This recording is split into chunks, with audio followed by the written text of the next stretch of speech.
Hey guys, tonight we're doing something wonderfully bleak. You wake up flat on your back, blinking up at a sky that doesn't quite seem blue or even gray, but some washed out, prehistoric shade of despair.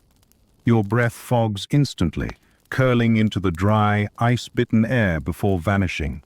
You don't know where you are yet, but the cold gnaws at your fingers before your brain has time to process the panic. Welcome to the Ice Age. The wind immediately slaps your cheeks. It's not playful. It's the kind of wind that carries centuries of resentment. You sit up slowly. Beneath you, snow mixed with gravel, a crusty surface where even moss fears to grow. You stand, wobbling.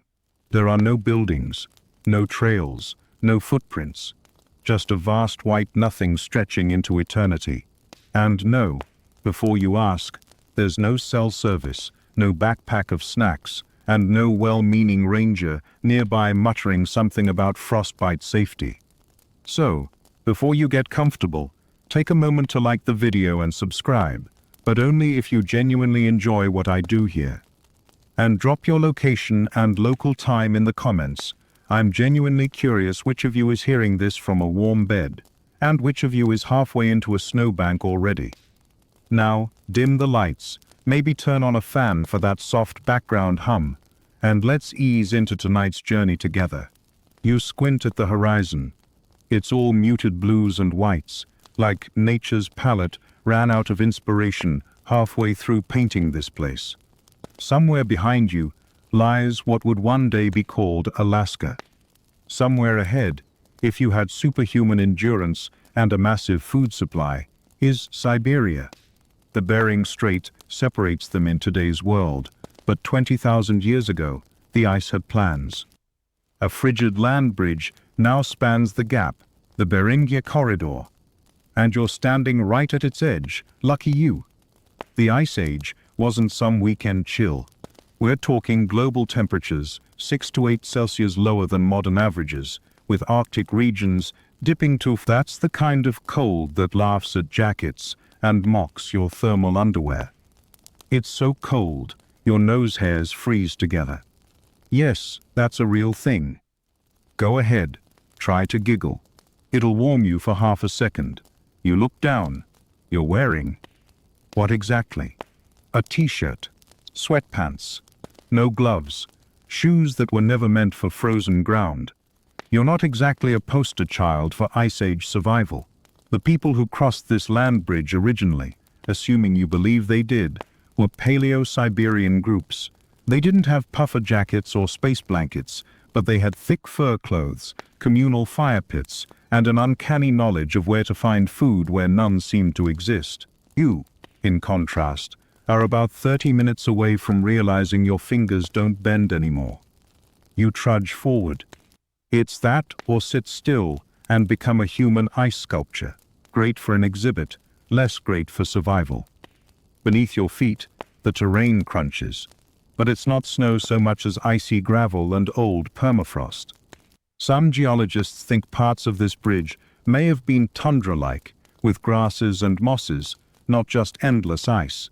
Others argue it was so barren that even a desperate mammoth wouldn't bother passing through. Historians still argue whether the Bering Land Bridge was a heavily trafficked corridor or more of a desperate gamble by a few small bands. Some believe it was open and passable for thousands of years. Others think it was only crossable during short, brutal windows of climate stability, windows you are currently hurtling through, ill-equipped and very hungry. To your right, a patch of low bushes bristle with icy rime. They crackle as you brush past them, offering no food, no firewood, just a reminder that everything out here is brittle, even the silence. The only sound is your own breath and the crunch of your hopeless optimism. You pause at a small rise. Ahead, the land dips gently, then stretches again, white upon white, disappearing into cloud.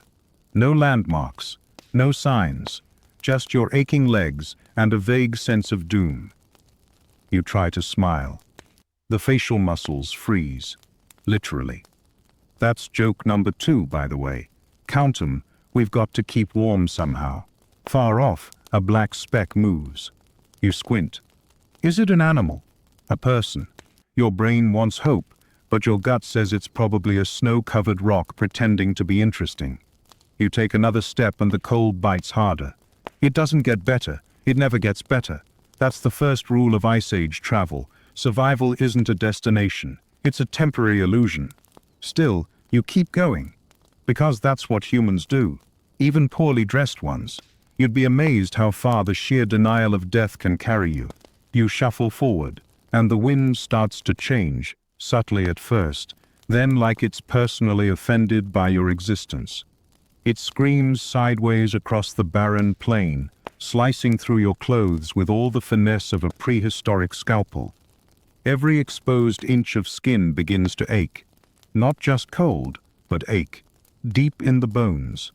The kind of ache that makes you wonder if your skeleton is trying to resign. Wind out here isn't like the breezes you know from park benches or city sidewalks. This wind has miles of open land to gain speed and momentum, barreling toward you with nothing to stop it. Not trees, not hills, not even common decency. You pull your sleeves down as far as they'll go. It helps about as much as duct tape on a sinking kayak. Back in the real Ice Age, indigenous people would have built parkas from caribou hides, tanned and stitched to trap air. Double layers, seal skin boots, hoods designed to break the wind. Some even used powdered snow as insulation packed between furs, like a frozen-down comforter. You've got whatever your gym hoodie can offer, and the memory of central heating. Your cheeks sting. Your lips crack. Your eyelashes, get this, are starting to freeze together. Yes, that's a real thing. They stick, then pull apart with each blink like icy Velcro. There's a fringe fact for you. Early Arctic travelers sometimes trimmed their eyelashes to stop this. Stylish and slightly terrifying. A sudden gust sends you staggering sideways. For a moment, you're not sure which way is forward. The horizon is a blurred smear, white on gray, and even the sun looks too tired to shine properly. It's up there somewhere, masked behind gauze-thick clouds, throwing just enough light to cast shadowless misery. Just follow the wind, you think for a split second. But that's the problem. This wind doesn't guide, it bullies. It pushes from one side, then the other, circling like a predator. You can't trust it. And you certainly can't walk in a straight line when every third step is sabotaged by an invisible force of nature blowing sideways at 50 kilometers per hour. Historians still argue whether Ice Age migration followed fixed routes or was more like a desperate meandering through hostile terrain. Some say ancient people hugged the coastline where food was more plentiful. Others suggest inland paths across what's now submerged Beringia, paths that may have been nothing but wind-scoured ridges like this. You lean into the gale. It's like trying to walk through a car wash of razors. At one point, a low whistling begins in your ears, not a sound, but a feeling. Like the cold has found a way inside your skull. Your ears burn, then go numb. That's not progress. It's the beginning of frostbite. And not the fun just run them under warm water kind. Nub. This is the your earlobe turns black and falls off variety. Fun fact, wind chill during the Ice Age could drop apparent temperatures by 20 to 30 degrees Celsius lower than actual.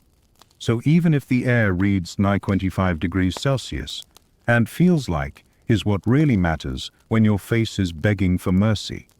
You keep walking. What else can you do? The wind howls louder.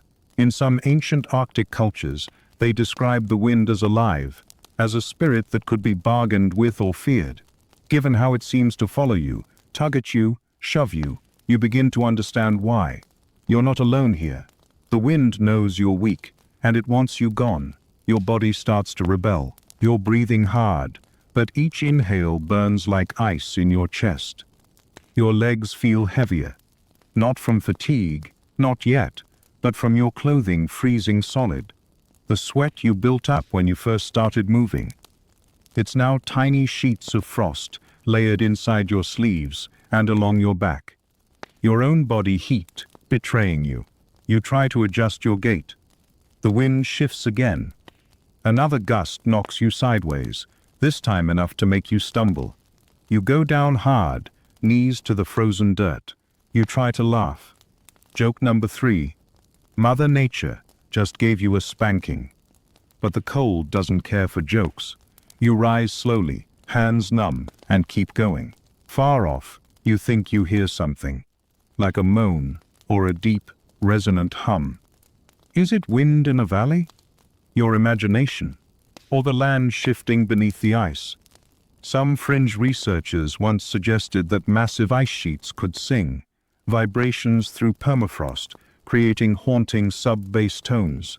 Most geologists dismiss this, of course. Still, as you trudge forward, the idea of the earth itself groaning doesn't feel that far-fetched. Eventually, your face stops hurting. That's the worst part. It doesn't mean you've adapted. It means your nerves have checked out. No more pain. Just quiet. Which is exactly how the cold wins. You'd kill for a map. Not literally. Though let's be honest, if someone offered you a laminated Beringia trail guide in exchange for your left shoe right now, you'd shake hands without hesitation. But there's no map. No signposts.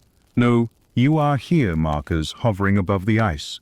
Just you, a slowly freezing brain, and the vast unknowable sprawl of prehistory in every direction. The sun, if you can even call it that, is little more than a bright smear behind the clouds, drifting along the southern horizon like it's got better places to be. It barely rises, it never warms, and it definitely doesn't help with navigation. You look up, squinting through the sting of wind and blur of ice crystals, hoping for something familiar. Constellations? Nope. The sky is too pale and full of swirling snow. Polaris has abandoned you. The stars are probably up there somewhere, twinkling mockingly. Ancient people didn't have GPS, obviously. What they had was animal migration, river paths, the shapes of mountains, and the way moss grows on trees. You, by comparison, have no trees, no rivers, no animals, and no moss. Just intuition. And as you start veering slightly to the left with every step, it becomes very clear your sense of direction is basically just an inner voice yelling, "I think it's this way." Historians still argue whether early migrants across Beringia had specific goals or were simply following game herds, chasing slightly warmer weather, or responding to pressures from rival tribes. Some believe they traveled in organized family groups with scouts and foragers. Others suggest it was more chaotic, waves of people stumbling forward whenever the climate allowed.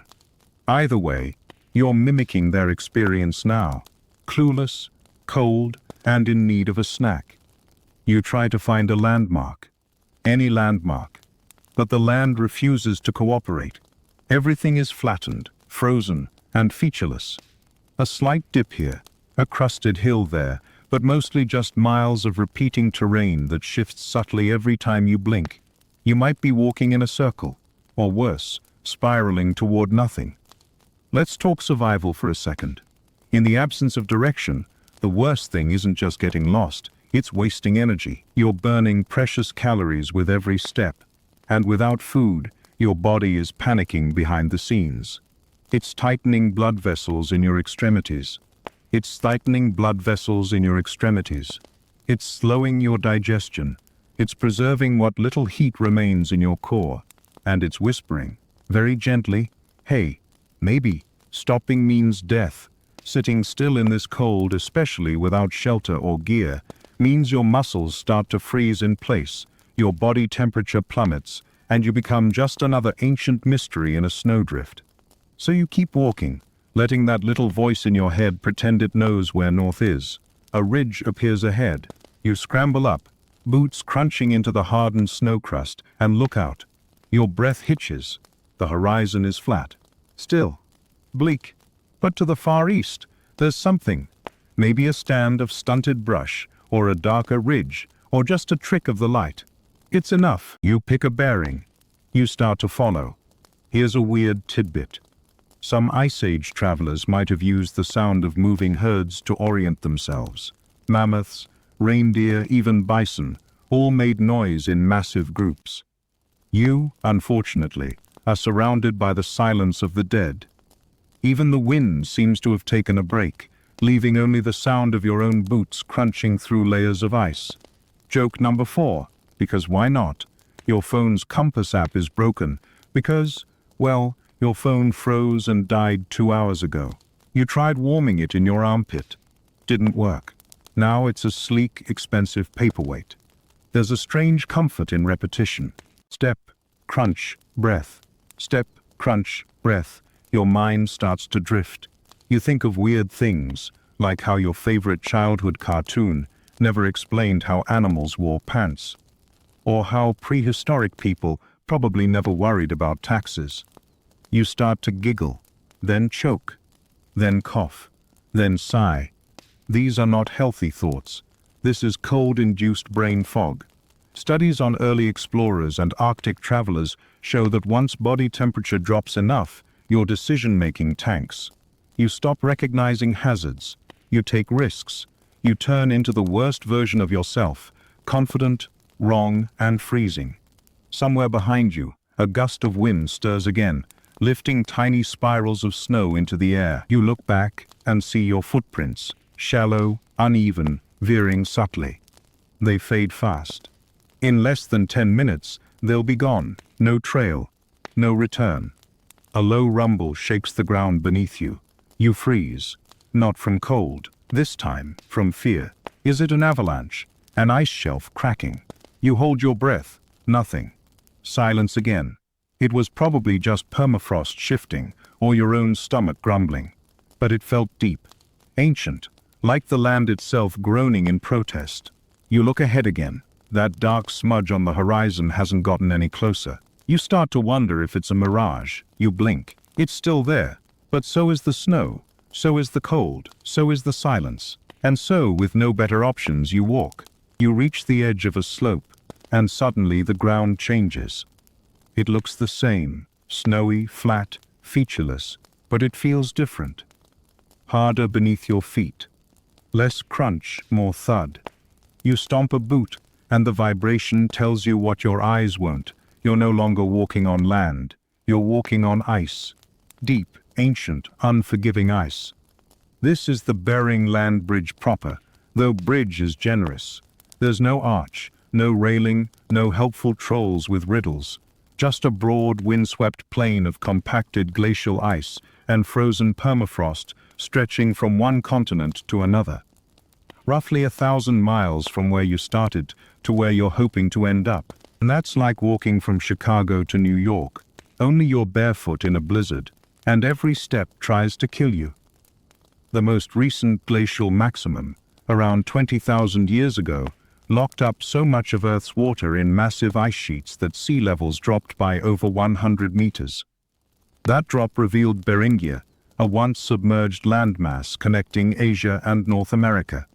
Geologists think it could have been up to 1,000 kilometers wide in places, a frigid freeway for Ice Age wanderers. You're one of those now, or at least you're pretending to be. As you step carefully across the new terrain, you realize it's not just ice. There's gravel mixed in, ancient silt frozen into place. Some spots feel solid, others crunch with a sinister echo, like a warning. The top layer is deceptive. It might support your weight, or it might conceal a yawning pit of nothing. Historians still argue whether the land bridge was entirely traversable or peppered with dangerous ice shelves, open water cracks, and sinkholes. Some theories suggest seasonal travel. When ice thickened in winter, movement became safer. Others think ancient people followed animal trails, using the herds as accidental guides across the treacherous sheet. You, however, have no herd, just your frozen sneakers and the vague hope you're heading in the right direction. And then comes the wind again. It howls low and steady now, less chaotic than before, but colder somehow, like it's traveled across the bones of glaciers to reach you. Your face burns, your eyes water. The tears freeze instantly to your cheeks. You wipe them with a sleeve already stiff from earlier frost, and now your eyebrows have joined your eyelashes in forming tiny icicles. If this were a spa, It would be the world's most aggressive cryotherapy treatment. You are too exfoliated. A faint cracking sound makes you pause. You lower yourself slowly, pressing your hand to the ice. Nothing moves. But there it is again, a faint snap somewhere beneath. You lean your ear closer, and you hear it. The subtle groan of frozen earth expanding, shifting, reminding you that this land is not solid stone. It's an ancient breath. A frozen ocean, still dreaming beneath your boots. Quirky detail of the day. Some Inuit legends describe ice whales, spirits or creatures that live beneath the ice, luring wanderers to thin patches so they can drag them under. Nonsense? Sure. But when you hear the echo of shifting ice beneath your own body, suddenly nonsense starts sounding pretty reasonable. Joke number 5. You always wanted to walk on water. Congratulations, you're doing it, just badly, and thousands of years too early for waterproof boots. The visibility drops again. Thin snow flurries whip across the plain. You try to gauge your speed. Are you even moving forward? The scenery never changes. You look back. Your footprints, already soft-edged, vanish into white. In a few minutes, there'll be no sign you were ever here. You push forward, scanning for shelter. But the land bridge offers nothing. No trees, no caves, no friendly moss-covered boulders. Just the occasional frozen ridge or ice dune, nature's attempt at topography in a landscape of misery. The wind strengthens again. You feel it in your bones this time, not figuratively. Literally, a tremor in your ribs, your core temps dropping. You try to recall how long a person can survive in these conditions. An hour? Maybe 2. That's assuming full gear, which, if we're honest, you do not have. You stumble, knees hit hard. You stay there a moment, panting. You could lie down. Just a minute. Let the cold take the edge off. That's the real danger of the land bridge, not just the terrain or the cold or the lack of food. It's the temptation to stop. Because here, stopping feels like floating. It feels peaceful. It feels easy. But it's not sleep. It's hypothermia whispering lullabies in your ears. You rise, groaning, and force your legs to obey. One step, then another. You remember reading that early travelers may have walked this for weeks, maybe months, crossing slowly, methodically, using bone tools and dried meat, wrapped in furs stitched with sinew. Entire generations possibly passed through here. You just want a granola bar and a blanket. The ice groans again beneath your feet. You don't flinch this time. You just keep moving. There's something ahead. You don't know what exactly. It could be a boulder, a hill, a frozen mammoth carcass, or just your brain inventing furniture. But it's enough to drag your legs forward. Your thighs are tight with cold. Your socks, soaked with melted snow hours ago, are now stiff, half frozen, and scraping your ankles with every step like ice-caked sandpaper. And then you see it, a patch of churned-up snow. Animal tracks. You drop to one knee, gently, because if you break that kneecap on frozen ground, well, game over, and squint at the shapes. Cloven hooves. Large, deep, spaced like a herd. You run your gloved, or rather shirt-sleeve-wrapped, hand along the edges. These aren't fresh, but they're recent enough not to have been erased. Maybe musk ox. Maybe steppe bison. Either way, you're not alone. Something walked here before you. Something warm-blooded. Something enormous. You follow. It's not like you have a better option. Ancient Beringia was home to all sorts of megafauna, mammoths, saber-toothed cats, giant sloths, elk the size of pickup trucks. Some were docile herbivores. Others were deeply uninterested in your survival. Historians still argue whether early humans actively hunted these animals or mostly scavenged them. Either way, you're not in a hunting mood.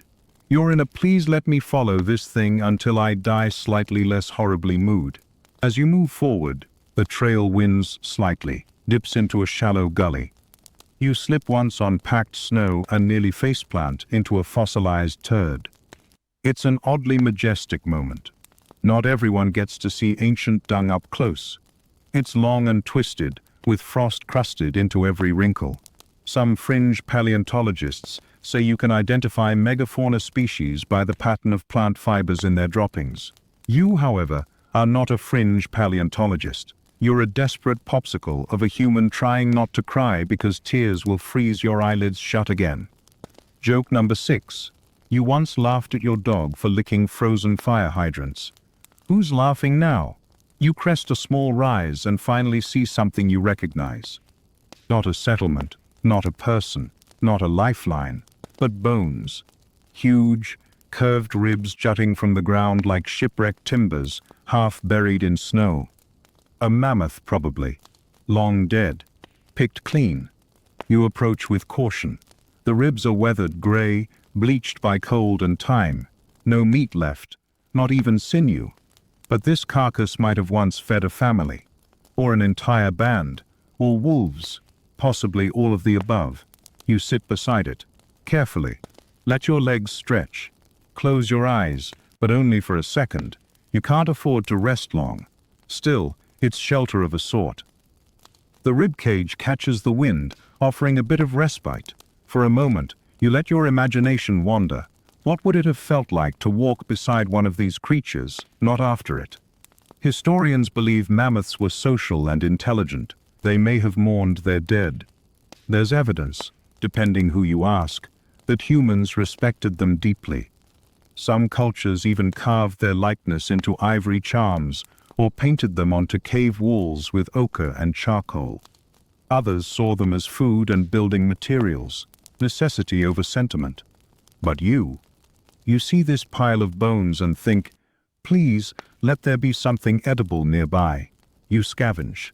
You scrape a frozen pocket of earth near the body and find something stringy, old roots maybe, dried lichen. Your stomach twists in anticipation and revulsion. You pop a piece in your mouth. It tastes like freezer-burned carpet. And yes, that's a flavor now. There's a real question among archaeologists about what Ice Age migrants actually ate during long crossings. Some posit they carried dried meat and fat-packed pemmican. Others suggest they hunted on the go or followed herds with the intent to trap, ambush, or scavenge. But the truth is, unless you've got tools, traps, a crew, and a fire, you're eating whatever looks vaguely chewable and praying it doesn't kill you. Like this questionable root. You swallow hard. It's not helping. But the motion of chewing keeps you awake. And then, a sound. Low, guttural. Almost like a cough. You freeze. Not from cold, this time. From dread. Another cough. Then a shuffle. Something alive. Something big. You drop to your belly and peer around the edge of the mammoth ribs. It's there, maybe 30 meters away.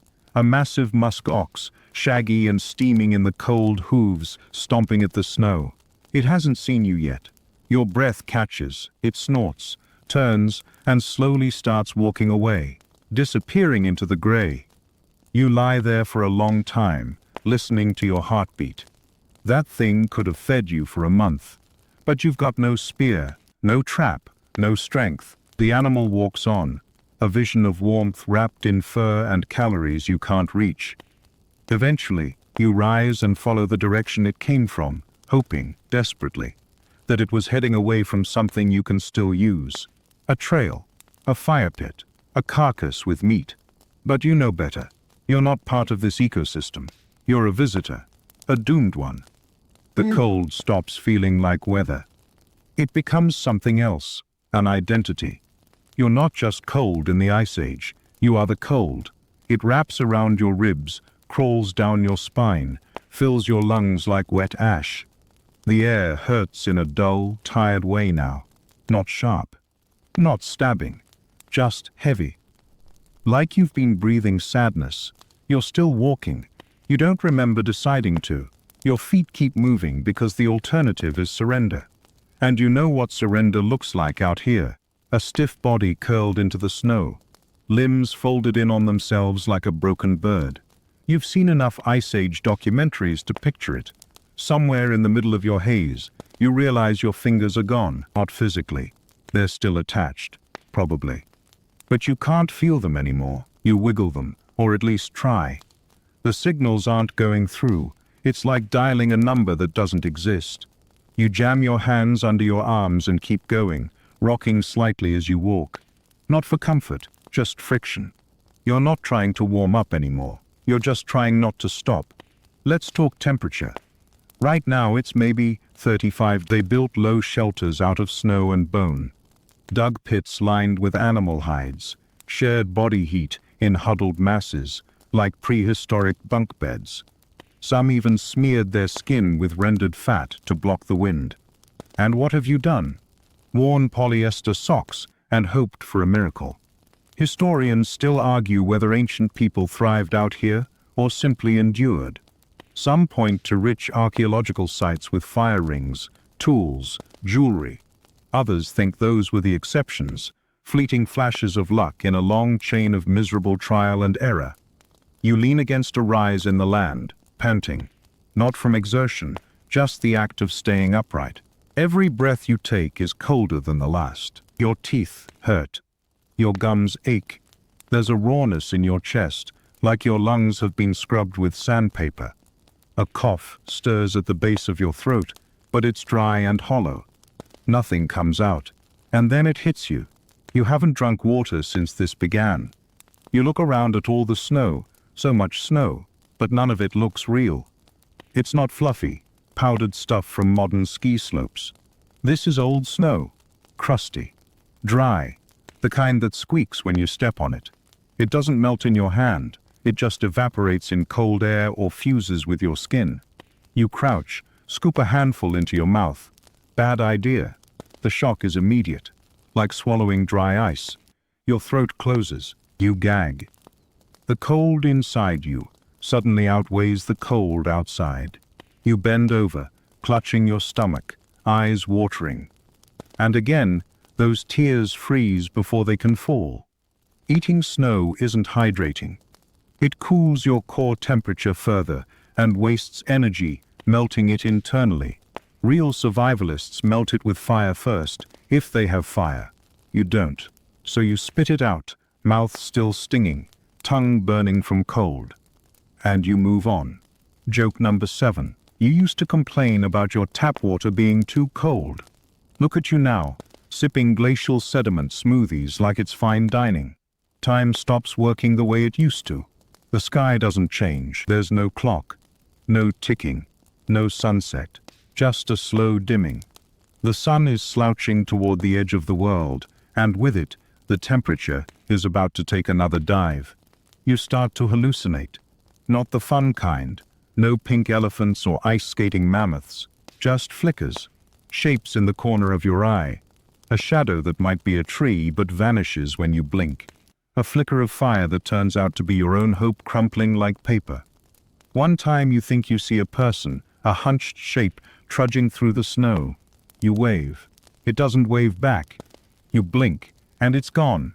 There's an old tale, Eskimo or Siberian, depending on who tells it, about the white woman of the snow, a spirit who visits the dying in frozen lands, not to scare them, just to walk beside them, whispering gently until they lie down forever. You laugh a little. She's late. You pass a rock. Wait, no, it's an ice-covered stump, maybe. You reach out and touch it. Your hand sticks for half a second. You pull away, leaving behind skin cells you didn't have to spare. That'll hurt tomorrow. If there's a tomorrow, somewhere far above, a raven calls. You look up. A single black dot circles slowly in the sky, wings spread wide. It caws again, once, then drifts away. A raven. They're opportunistic scavengers. It knows. You try to hum a song. Any song. Just to fill the silence. But your lips won't cooperate. They're stiff, cracked, barely recognizable as part of your body anymore. What comes out is more like a low moan, half drowned by the wind.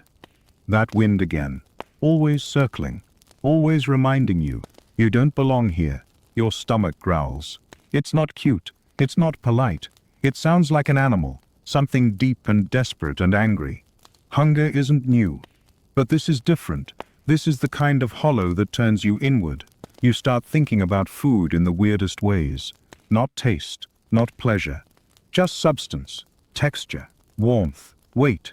You think about chewing leather, about licking tree bark, if there were trees, about eating your sock, just for something in your mouth. This is what starvation does. It rewires your brain.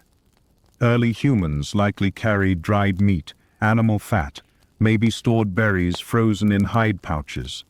Some archaeological sites suggest preserved mammoth meat or smoked fish. But out on the Bering land bridge, it's a gamble. You'd eat whatever didn't eat you first. Historians still argue whether migrating groups brought food stores with them or hunted as they went. Some suggest they moved in waves, leaving caches of supplies behind for return trips. Others think they lived more day to day, eating snow hares one day, pine nuts the next. You don't have that luxury. You haven't seen a tree in hours, or days. Hard to tell. You spot something strange ahead, a mound. It's unnatural.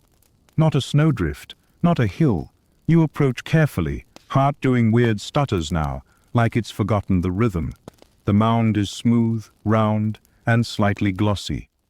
Ice crusts over something lumpy beneath. You brush it away. It's bone. A long femur, cracked down the middle, surrounded by others. A kill site. Maybe wolves, maybe humans, maybe both. There are grooves in the snow where something dragged part of the carcass away. You follow them a few paces and stop. The end of the trail is a rib cage, half buried, gnawed clean. You dig. Slowly. Fingertips numb. There's sinew left, frozen yes, but still attached. Your stomach gurgles in approval.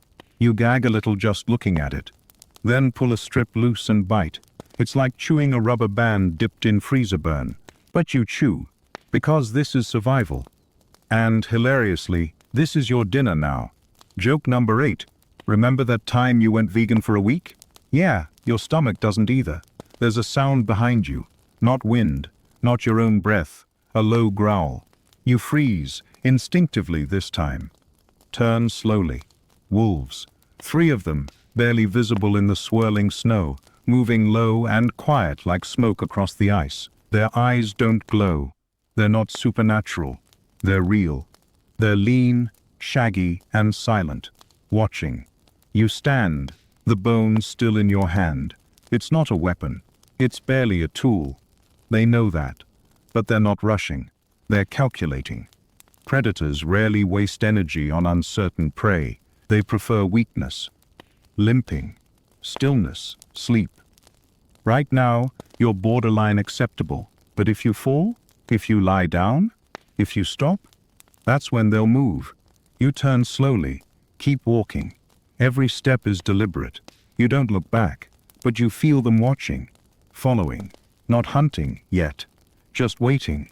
And the worst part, you feel better, not safe, but seen. As if something in the wild has finally acknowledged you as part of the landscape. You're not invisible anymore. You're a thing that matters. To them, you're a maybe meal, but at least that means you exist. That's a strange comfort, isn't it? There's another old story, this one from early Siberian tribes, that wolves are the guardians of crossing souls. They don't hunt the living. They escort the dying, and they wait patiently. You're not sure if that's better or worse than just being lunch. You don't run. Running wastes heat. It signals panic. It gets you killed. You just walk. Let the bone fall from your hand. One of the wolves trots up behind and sniffs it. You hear crunching. You gave them your dinner. They let you live. For now, the landscape shifts again. A rise here. A frozen stream there. More like a scar in the land, etched by meltwater and filled with brittle ice. You hop across, knees nearly buckling. Your boot catches. You slam down, chin to snow. The wolves pause. You stay still, heartbeat hammering. Nothing. They move on. You breathe again. A shallow breath, but real. You're shaking now, not from cold alone, but from something deeper. The line between predator and prey is razor thin out here.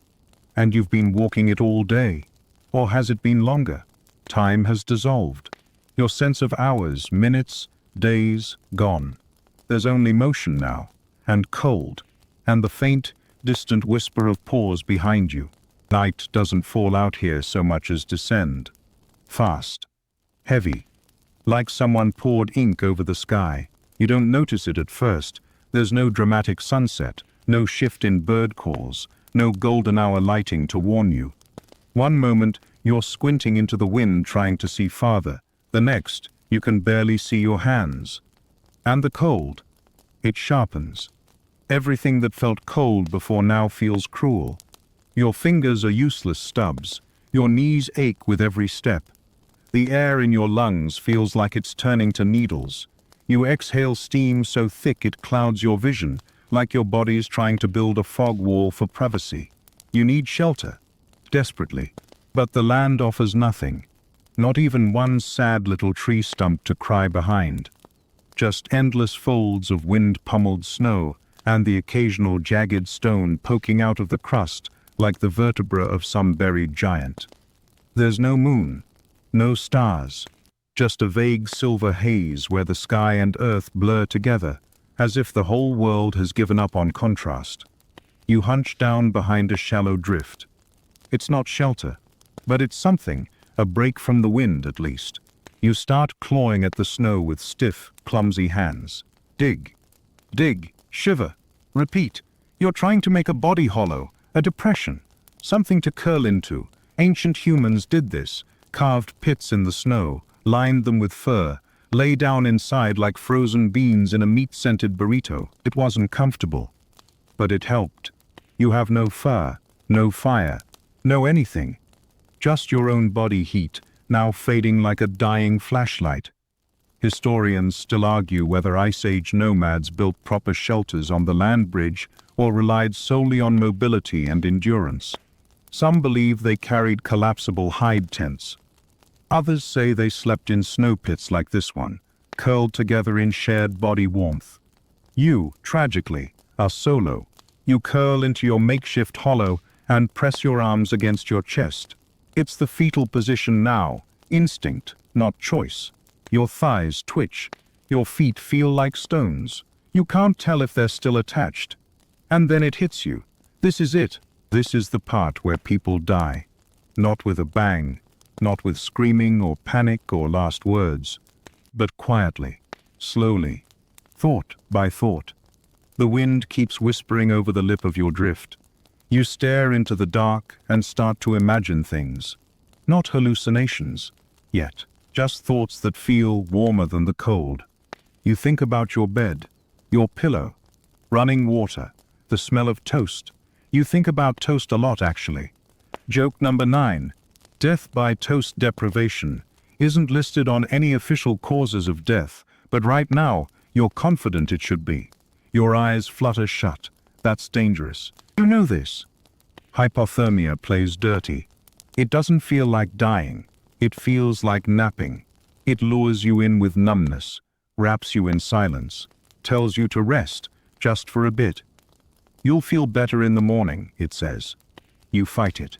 You mumble, out loud, nonsense words, anything to keep your brain spinning. 1, 2, 3. Your name, your favorite cereal, the plot to every episode of your favorite childhood cartoon. Keep talking. It works for a while, but eventually your words slow, your thoughts tangle, and the dreams begin. You see light, firelight maybe, a flickering glow in the distance. Figures gathered around it, not people. Not exactly. Shapes draped in furs, hunched and still, like statues waiting to be remembered. You try to crawl toward them, but the snow thickens around your limbs. It pulls you down, like sleep, like surrender. Somewhere, far off, the wolves howl again. It sounds less like a threat now, more like a farewell. You blink. Still here, still awake, barely. You punch the snow beside you, gently, weakly, just to feel it. It's real. You're still grounded, still part of this landscape, if only by sheer defiance. And then, out of the darkness, a breeze, softer than before, almost gentle. You raise your head. The clouds have shifted. A patch of sky opens. The stars are there, Dim, scattered, unfamiliar, but stars, nonetheless. You don't recognize the constellations. The Earth has shifted since your time. Or you've shifted too far from home, but they're there, silent witnesses above the silence. You blink, once, twice. The snow sparkles faintly in the starlight, each crystal catching the light like dust in a forgotten cathedral. And for the first time in hours, maybe days, you feel something strange, a flicker of awe, not hope. That's too strong. Just the beauty of being alive in a place where so few have stood, where nature is raw and enormous and totally disinterested in you. You curl tighter and wait for morning. Morning doesn't so much arrive as it unfolds, slowly, reluctantly, like a bear being nudged out of hibernation. The sky shifts a few notches from pitch to charcoal, then to a sort of metallic blue. It never becomes truly bright. There is no dramatic sunrise, just a gradual lessening of the dark. You're still alive. Somehow, your first sensation is pain. Not sharp pain, more like 1,000 tiny complaints from every nerve ending. Then stiffness. Your limbs feel like they're made of damp wood. You try to move your fingers and it's like cracking frozen twigs. Each knuckle creaks. Your joints scream. But pain is good. Pain means the nerves are still talking. You stretch your legs, slowly. Your toes, well, whatever's inside your socks, tingles. Possibly a good sign. Possibly not. You're honestly scared to check. You sit up. The wind has died down a little. Still cold, still brutal, but not as angry. The snow in your shallow pit has drifted slightly, leaving a thin dusting over your lap. You brush it off. Your skin is red in places, blue in others, with a patchwork of frostbite and sunless bruising. You look like someone left a mannequin outside overnight. You stand, or try to. Your knees don't agree. They bend like paper clips. You collapse, breathe hard, and try again. This time, you manage it. Wobbly, crooked, like an abandoned marionette, but vertical. You wobble forward into the new day. Let's recap what your body's going through. Advanced hypothermia, partial dehydration, early starvation, minor frostbite, and severe fatigue. You are, in every sense of the phrase, a walking miracle, or a walking mistake. Historians still argue how long Ice Age travelers could endure stretches like this. Some evidence suggests they traveled in bursts, stopping to build small camps, making use of group warmth and shared supplies. Others think the journeys were longer and lonelier than we imagine, with individuals or families moving in solemn lines across the blankness. You today are reenacting the solo theory, with style. Joke number 10. If there's a Yelp page for Bering Land Bridge, you're leaving a 1-star review and a very passive-aggressive comment about the lack of breakfast options. You walk. That's it. That's the plan. Keep walking. One boot in front of the other. No dramatic destination in mind. Just the idea that forward is better than backward and slightly warmer than stopping.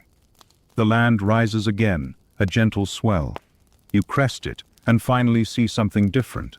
A crack, a river of blue-black ice, winding through the white like a gash in the world. Meltwater, or maybe a frozen-over glacial stream. It doesn't move, not now, but its surface gleams, smoother than the surrounding snow, treacherous and thin in places. You pause at the edge. It's only 10 feet wide, maybe less. You could jump it if your knees hadn't gone on strike. You could step across it if you were feeling lucky. You are not, so you test the edge. Press a boot to the ice. Shift your weight. It groans. You pull back fast. This is the problem with rivers out here. They don't behave. Some are solid enough to walk across. Others hide pockets of slush and sudden collapse. If you fall in, the freezing water doesn't just chill you, it invades you, soaks your layers, drags you instantly into the danger zone. In many Ice Age travel theories, rivers were both barriers and guides. Some bands followed them for direction or access to food. Others avoided them entirely, knowing how quickly they could become death traps. The Bering land bridge was laced with waterways, some shallow, some deep, some invisible until too late. You sidestep the stream and begin to follow its edge, looking for a narrower point. The wind returns, brushing snow across the glossy surface in fine, dancing waves. It's mesmerizing, hypnotic. Then, a noise, a crack. Behind you, you spin just in time to see a chunk of the river's surface give way, not under you but nearby. A sheet drops. Water beneath bubbles up, then stills. It's beautiful in a horrifying way. Like watching a planet breathe, you move faster now. Each step is a calculation. Stay to the side. Don't rush. Eyes on the ground. Avoid thin spots, and eventually the river narrows. A bend appears, funneling the water into a narrow throat between two icy shoulders of earth, maybe 4 feet across. You take a few steps back, run, if you can call it that, and hop. You land hard, skid, and collapse face first into a snowbank. But you made it. You're on the other side. For now. You lie in the snow for a while. Not from choice, not from drama. Your legs just don't want to play anymore. It's like they've decided this was the goal all along. Leap over an ice river, belly flop into a drift, then clock out permanently. Eventually, you groan and roll over, staring up at the sky. It's still gray. Of course it is. But there's a softness to it now, a little less iron and a little more pewter. The clouds move sluggishly, like someone gently stirring soup with a glacier. No birds, no planes, no celestial signs. Just that weird, glowing nothingness overhead. It feels like you've left the earth and landed on a hostile moon. You sit up. Your hands look worse now, swollen, red, a few fingers turning pale and waxy at the tips. Not great. You ball them into fists and shove them into your armpits. It's the last warm place left on you. The hunger, though, that's louder. Your stomach grumbles again, but this time it's not a cute cartoon rattle. It sounds like your insides are trying to eat each other. Your lips are dry. Your tongue feels like cardboard. You swore off licking things a few sections ago, but even the ice-coated rocks are starting to look interesting. Back in the real Ice Age, this is where things would get ugly. Starvation doesn't just make you weak, it makes you stupid. Your brain starts conserving energy by shutting down non-essential functions, like rational thought, memory, and basic survival instinct. You start taking risks, forgetting directions, laughing at snowbanks. You see shapes where there are none. Faces in clouds, warmth in cold. Joke number 11. You once said you could eat a horse. Right now you'd settle for half a squirrel and a pine cone appetizer. You stumble forward again. There's no trail, no track. The wind has erased your footprints almost as fast as you make them. The only reason you know you're moving is because the pain in your legs keeps relocating. The land tilts. You don't notice it right away, but suddenly there's an incline. A slow descent. You're moving downward now, into a shallow basin or a dip in the ice shelf.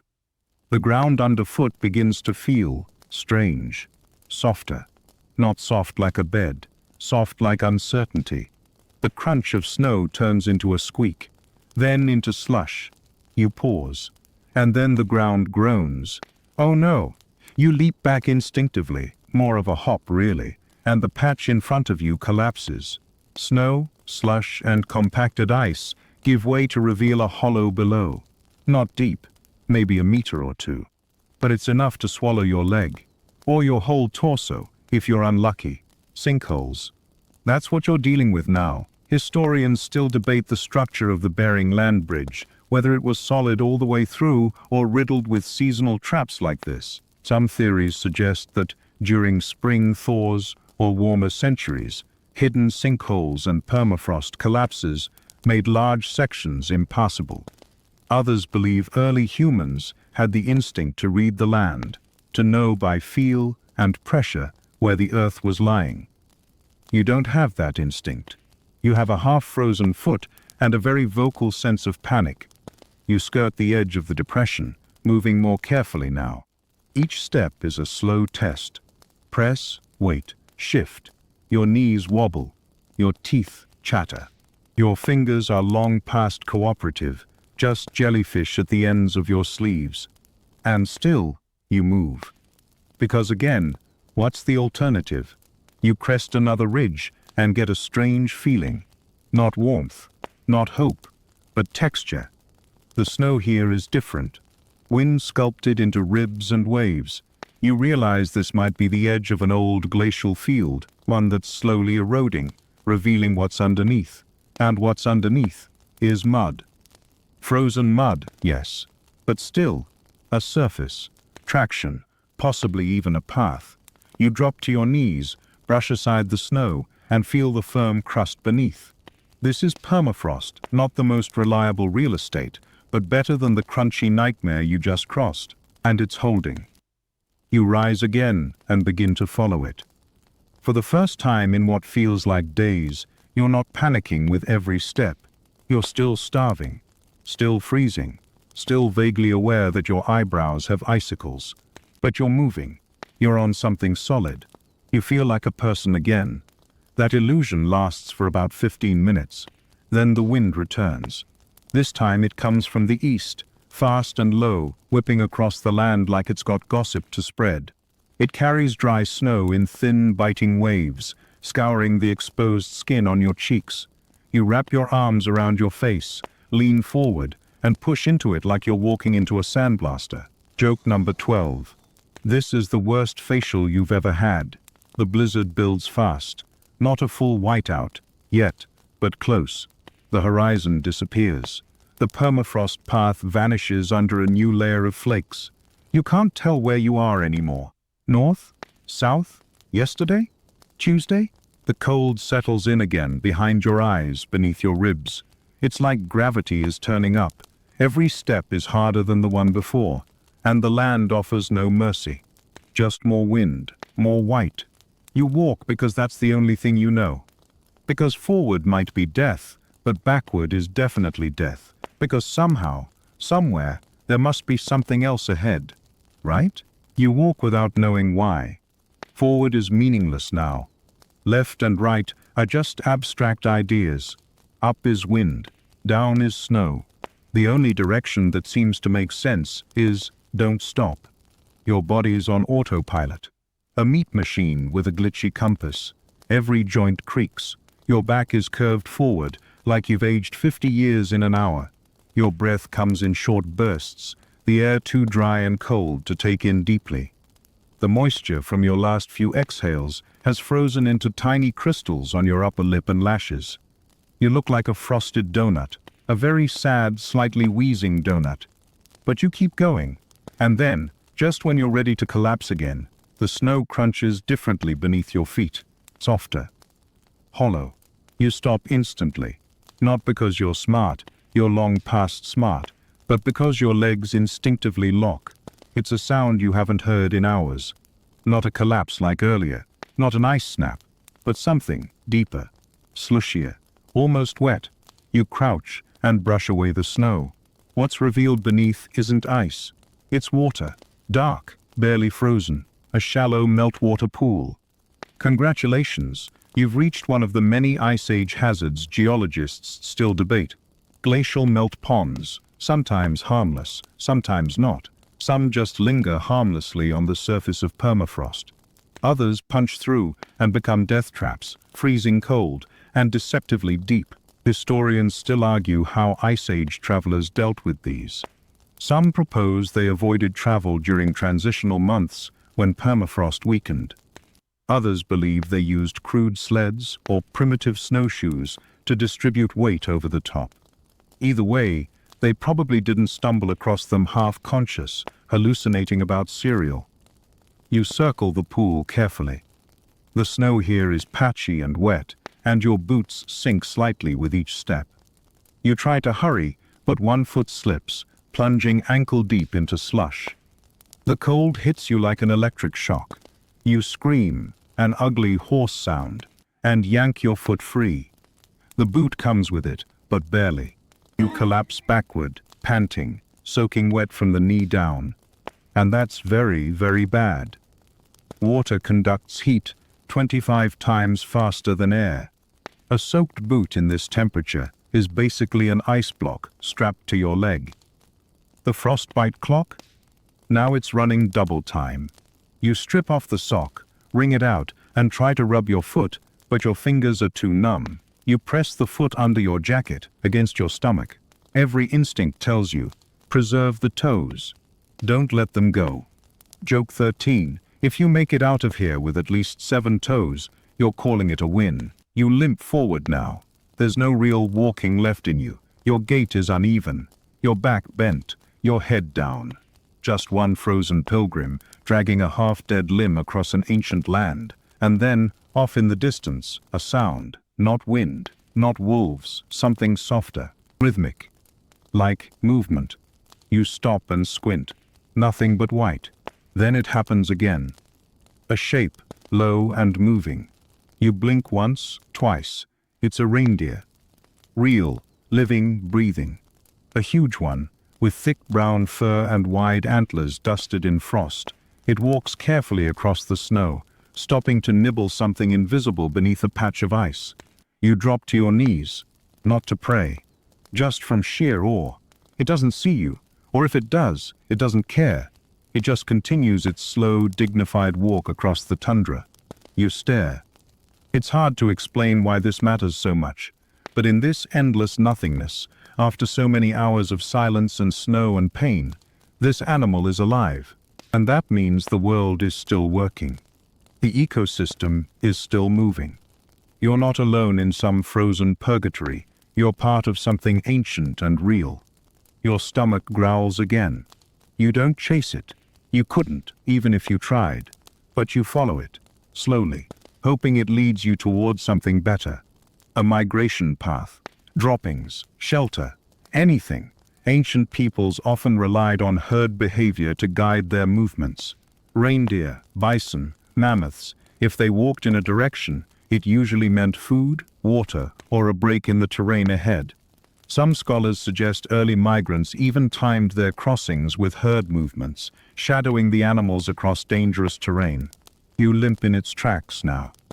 Careful not to scare it, careful not to fall again. Each hoofprint is a blessing. A reminder that someone or something has been here before you, and didn't die. Not immediately, anyway. The snow deepens. The tracks become harder to follow. But you move anyway. Because following something, anything, feels better than wandering in circles. You don't know where it's leading. But at this point, you'd follow it anywhere. Even to the ends of the earth. You lose sight of the reindeer. One blink, one swirl of snow, and it's gone. At first, you think it's a trick of the light. Maybe it slipped behind a ridge. Maybe it just kept walking, and you're too slow to keep up. But the hoofprints, they're gone too. Swallowed by wind. You're alone again. The realization hits like a punch to the gut. Not fear, exactly. More like disappointment. You'd pinned your last hope on that animal, like a lost child gripping a stranger's hand in a crowd. And now, it's vanished. You take a breath, ragged, dry, and look around. The terrain has changed again. There's a gentler slope to the land now, a subtle downward roll that pulls the wind through like a tunnel. The snow is deeper in places, but less jagged. Less hostile. The sky is, well, it's still gray, but maybe not angry, just distant. Like it's watching from behind a curtain. You keep walking. One foot, then the other. You can't feel your left foot at all now. It's not even cold anymore. Just absent. Like someone replaced it with a frozen shoe-shaped rock. You start to imagine things again. Like how nice it would be to lie down, just for 5 minutes. Just to take the weight off your knees. That's the real trick of this place. Not wolves, not frostbite, not starvation. It's the invitation. The constant whisper. You don't have to keep doing this. You could rest. You could sleep. But you don't. Not yet. You crest another low rise and stop short. Below you, the world opens up. It's a wide frozen basin. A valley, maybe. A stretch of ancient ground carved out by retreating glaciers. At the center is a cluster of shapes, dark, irregular, breaking the monotony of white. Your brain scrambles to assign meaning. Is it a forest? A camp? A herd? No, it's a pile of stones. Dozens of them. Too uniform to be natural. A cairn, or several. Your heart skips. This is human. You rush down the slope. Well, rush is generous. You hobble slide, tripping through drifts, gasping, teeth clattering. The stones are half buried in snow, but clearly stacked, weathered. Deliberate. Some are tall, others flat. You touch one, and the cold shoots up your arm like lightning. But it's real. Historians still argue whether Beringia saw true settlements or only scattered migration. Most believe people didn't live here permanently, but some claim evidence of semi-permanent campsites, fire rings, stone tools, even burial markers. These cairns might be trail markers, or shrines, or warnings, or graves. You sit beside one, panting, dizzy. There's no warmth here, no supplies, no ancient stash of dried meat waiting patiently in a time capsule. But the mere existence of these rocks is a miracle. Someone was here before you. Someone survived long enough to leave a sign. You lean against the cairn and close your eyes. In your mind, you see them. A family, maybe. Hunched against the wind, wrapped in stitched hides, faces painted with soot. Their boots are leather, their hands calloused. They walk in silence, in a line, heads down. One of them, perhaps the oldest, stops to place a rock, a memory, a marker, a message to the future. We were here. You touch the stone again. It's smooth, ice-slicked, and silent. You start to cry. It's not loud, not dramatic, just slow tears leaking down your cheeks, freezing almost instantly. You cry not because you're afraid, but because you're tired, because you know now that this isn't just survival, it's history. You are walking in the footsteps of ghosts. The wind picks up again, but softer this time. Like it's humming. You gather a few small stones and place them beside the cairn. No reason, no hope, just instinct, a human gesture, older than fire. Then something flickers in the sky. Light. A break in the clouds. Just for a moment, the sun glows through, a hazy golden coin behind fog. And for the first time in days, you cast a faint shadow on the snow. You blink. The cairns stretch ahead, dotting the basin. A line. A trail. Maybe not home, but a direction. You stand again, wincing, and follow them. Not quickly, not gracefully, but with purpose. One stone to the next. Someone else is walking this land. Maybe they're behind you. Maybe ahead. Maybe they're watching. You look around, scanning the ridges. No movement, just wind. The stones become your rhythm. Each cairn ahead is a milestone, a silent cheerleader. Just make it to that one. Then the next. Then the one after. No horizon, no clear goal. Just those little, stacked bundles of intention left by hands centuries or millennia before yours. It's enough. Your pace isn't fast. It isn't even steady. You limp, you sway. Sometimes you stop for minutes at a time, pretending to adjust your sleeve or catch your breath. But it's not pretending. You're unraveling slowly, like a rope that's been dragging through snow for hours, the fibers fraying one by one. The landscape flattens.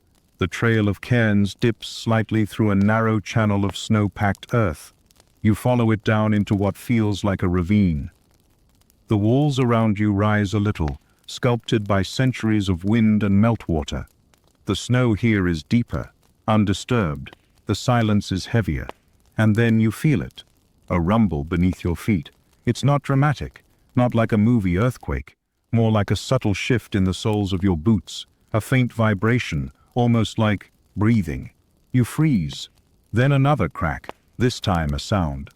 Long, distant, hollow. Like something splitting beneath the surface, you crouch instinctively, heart hammering. What was that? Historians still argue whether meltwater lakes and subglacial rivers beneath Beringia caused collapses or sink events in the region. Some suggest huge areas were underlain by unstable ice sheets, that could rupture as seasons changed. Others think these stories are exaggerations, folklore passed down and misunderstood. You're not in the mood for scholarly debates right now. You backtrack a few steps. The ground here doesn't look any different, just snow. But you can feel the instability. Like the earth has had enough of your weight, you divert slightly, climbing out of the ravine, using a nearby cairn for balance. At the top, you look back down and see it, a hairline fracture spreading through the snow like a spiderweb. Just a crack. But it widens with a low creak. You don't wait to see what happens next. You move on, adrenaline cutting briefly through the fog of cold and hunger. Your foot throbs. The numbness has turned into something worse. A dull ache deep in the bone, like your toe bones are humming. You already know what that means. The frostbite's going deeper. You consider your options, not many. No knife to cut the boot away. No fire to warm your skin. No heat packs or dry socks or sterile gauze. In fact, the only medical supply you have is the faint memory of a YouTube video you once watched where someone used moss to stop bleeding. Joke 14. Unfortunately, there is no moss. Just cold, pain, and a strong sense of "I told you so" from the universe. The cairns lead you higher now, across a ridgeline. And then, just as the wind shifts again, you smell it. Smoke. Not fire, not campfire. Just smoke. It's faint, thin, carried on the air like a whisper, but it's real. You freeze, straining your nose. There it is again. That charred, woody bite, and with it, the faintest tinge of something else. Grease? Meat? Your body surges. Legs that were dead minutes ago now twitch with energy. You start moving faster, half tripping, half running, ignoring the stabs of pain from your frozen foot. Down the ridge, across another basin, you follow the scent. You crest the next hill, and then stop dead. Smoke. Real smoke now, rising from a blackened patch in the snow below. It's a circle of scorched earth. No flames, just smoldering coals and half-burned logs. A fire pit, and around it, bones, split, picked clean, charred ends blackened from roasting. No shelter, no humans, just the remains. It's not new, but it's not ancient either. You fall to your knees beside it. This was a camp, maybe hours ago, maybe a day. There are tracks, though the wind has blurred them. Someone else walked here. Someone had fire. Someone ate. You dig into the ashes, still warm. You press your hands into the soot, ignoring the pain, letting it blacken your skin. It's the first warmth you've felt in hours, maybe days. And then, next to the coals, you see it. A scrap of hide. Frozen. Curled. But unmistakably human-made. You hold it in shaking hands. You're not alone out here. But the fire pit tells the truth. Someone else is trying to survive this.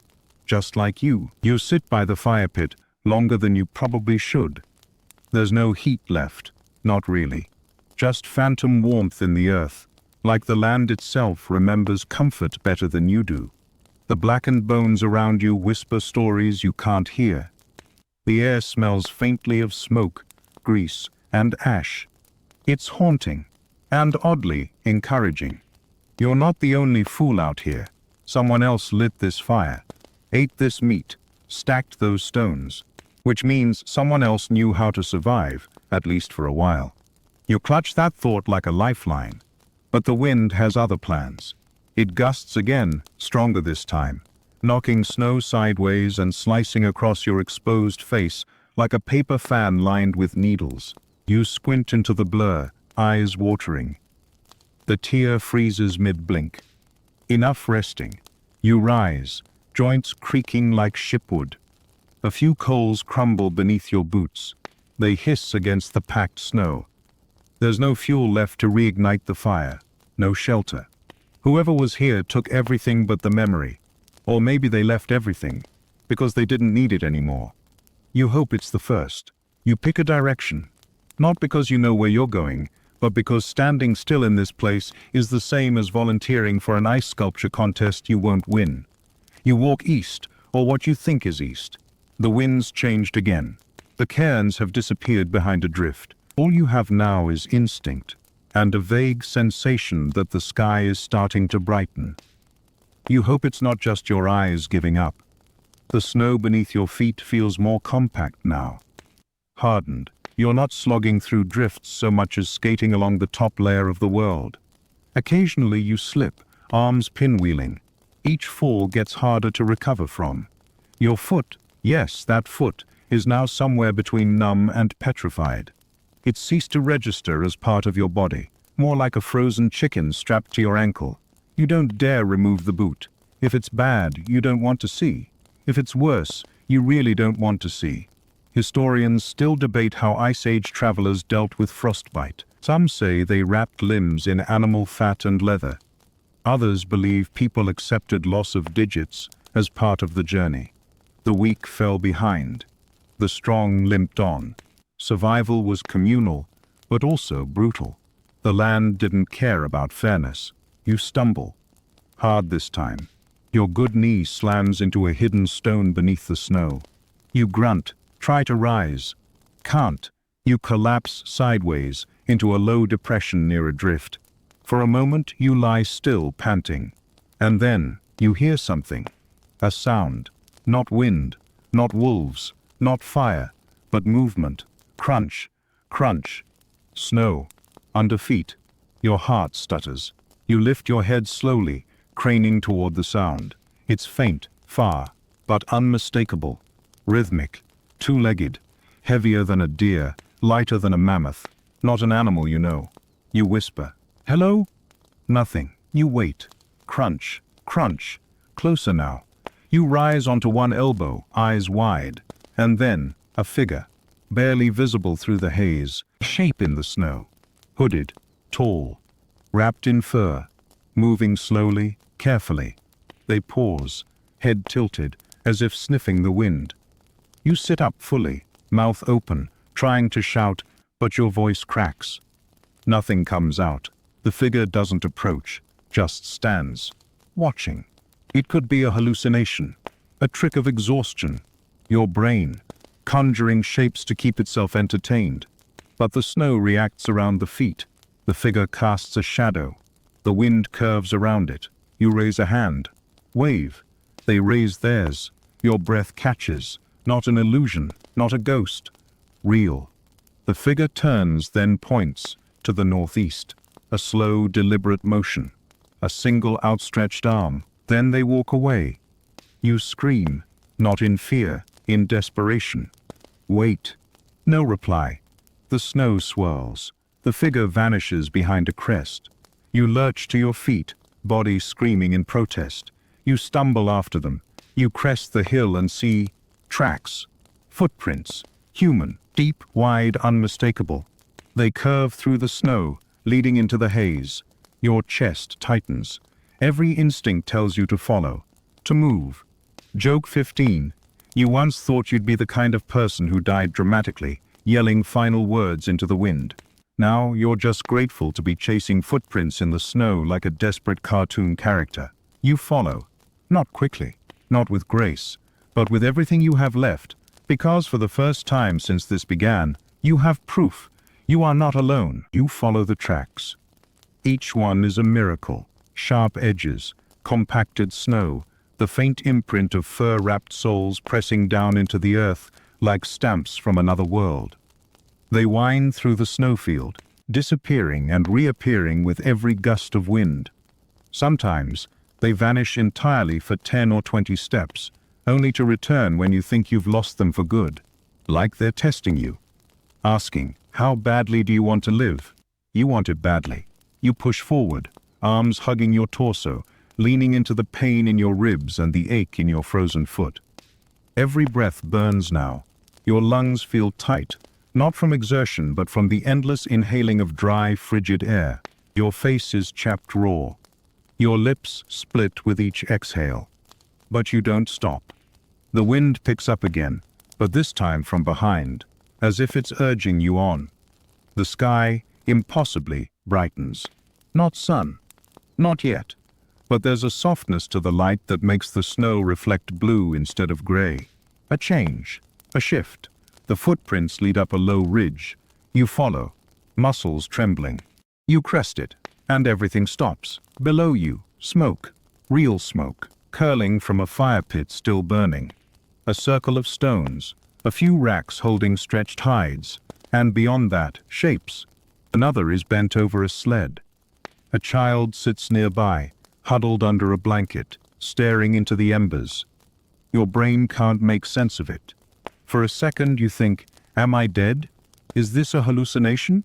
But then the cold slaps you again, and the fire crackles, and a dog, yes, a dog, barks and runs toward you. You're still here. The camp is real.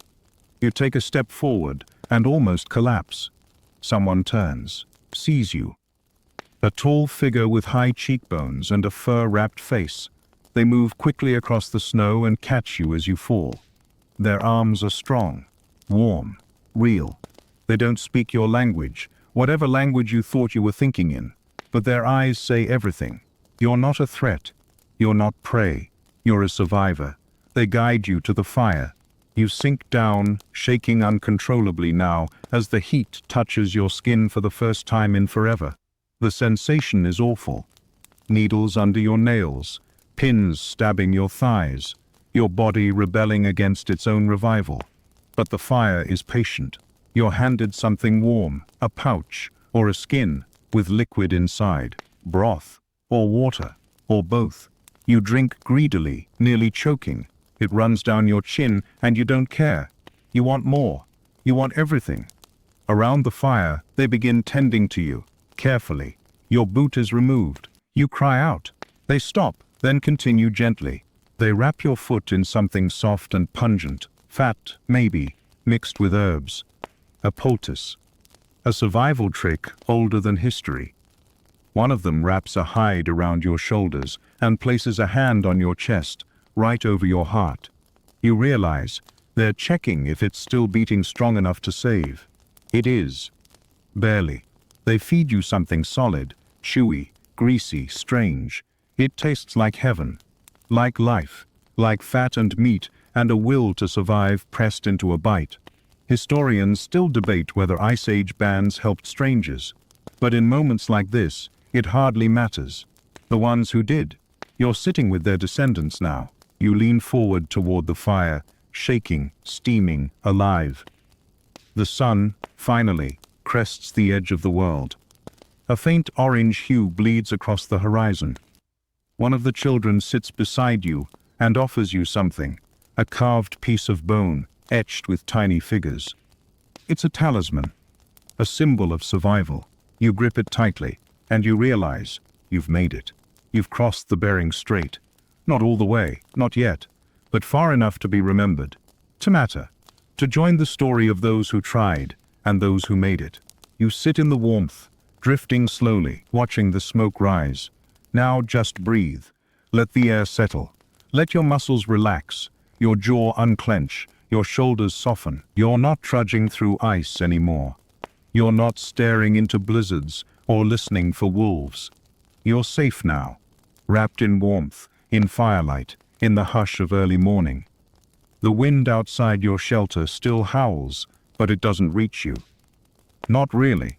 It dances around the hides, stirs the edge of the smoke, sighs against the stones, but you're untouched now. In this place, for just this moment, you are allowed to be. To rest. You can almost feel the flicker of the flames, the quiet hum of breathing around you, the shared silence of survival. Even in the Ice Age, even in the bleakest cold, humanity found ways to hold each other up. To survive not alone, but together. The carved talisman in your hand is smooth now, warm from your grip. It means something. It tells a story, not just of endurance, but of belonging. Of being part of something older, larger, deeper than you imagined. And that thought is comforting. So let your breath slow. Let the images fade. The frozen rivers, the sinking ice, the smoke in the distance. Let it all melt gently into the quiet. You're not walking anymore. You're resting. You're safe. You're home, at least for tonight. And wherever you are listening from, I hope you feel that same warmth. You made it. Sleep well, traveler.